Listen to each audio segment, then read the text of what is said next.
ஹாய்ங்க, எல்லோரும் எப்படி இருக்கீங்க? இன்றைக்கி ஒரு vlog தான் பார்க்க போகிறோம். என்னென்னா பலாக்கொட்டையை வச்சு எப்படி சாம்பார் செய்கிறதுன்னு பார்க்க போகிறோம்.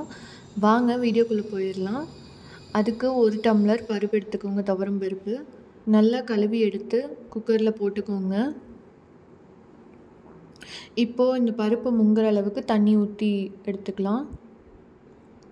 ஒரு 4-5 பல் பூண்டு, ஒரு பச்சை மிளகாய் எடுத்துக்கோங்க. கொஞ்சமாக மஞ்சள்தூள் போட்டு க்ளோஸ் பண்ணி விட்டு ஒரு 2 விசில் விட்டு எடுத்துக்கோங்க. சந்தைக்கு போனப்போ பலாப்பழம் இருந்துச்சு. சரி, அந்த கொட்டையை எதுக்கு வேஸ்ட் பண்ணணும்னு சொல்லிட்டு இந்த மாதிரி செஞ்சிடலாம் தான் இன்றைக்கி அந்த ரெசிபி செஞ்சிட்ருக்கேன். இப்போ ஸ்டவ் ஆன் பண்ணிவிட்டு ஒரு பாத்திரம் வச்சுட்டு 2 டேபிள் ஸ்பூன் எண்ணெய் எடுத்துக்கோங்க. கொஞ்சமாக கடுகு உளுந்து பருப்பு போட்டுக்கோங்க. 1/2 ஸ்பூன் சீரகம் போட்டுக்கோங்க. சீரகம் போடலாம், இல்லைன்னா கடைசியில் சீரகத்தூள் கூட போட்டுக்கலாங்க. இதுக்கு சின்ன வெங்காயம் தாங்க எடுத்துக்கணும். அதனால் ஒரு 12 சின்ன வெங்காயத்தை கட் பண்ணி எடுத்து வச்சுருக்கேன். கொஞ்சமாக கருவேப்பிலை. இதெல்லாம் பொன்னிறம் ஆகிற வரைக்கும் நல்லா வதக்கி எடுத்துக்கலாம்.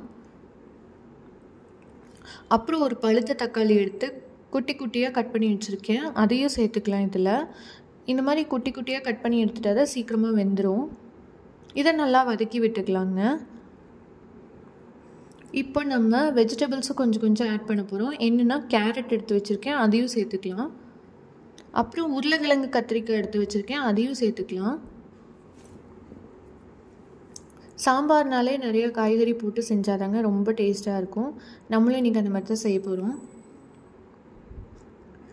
உங்கள்கிட்ட சாம்பார் தூள் இருந்துச்சுன்னா சாம்பார் தூள் போட்டுக்கோங்க கொஞ்சமாக. அப்புறம் தேவையான அளவு உப்பு போட்டு நல்லா வதக்கி விட்டுக்கோங்க. இப்போ நம்மளோட மெயின் இன்க்ரீடியண்ட் ஆட் பண்ண போகிறோம். என்னென்னா பலாப்பழத்தோட கொட்டை தான் ஆட் பண்ண போகிறோம். இப்போ ஆட் பண்ணிக்கலாம். இதையும் போட்டு நல்லா மிக்ஸ் பண்ணி எடுத்துக்கோங்க. இப்போ பருப்பு வெந்துருச்சான்னு பார்த்துடலாம். பருப்பு வெந்துருச்சுங்க. இப்போ நம்ம கடைஞ்சி எடுத்துக்கலாம். நல்லா மசிச்சு விட்டுருங்க. இந்த பொட்டேட்டோ ஸ்மாஷர் இல்லைன்னா மத்து இருந்துச்சுனாலும் நல்லா மசிச்சு விட்டுக்கோங்க. இப்போ நம்ம வறுத்து எடுத்து வச்சுருக்கோங்க, அதெல்லாம் இதில் ஆட் பண்ணிக்கலாம் கொஞ்சமாக.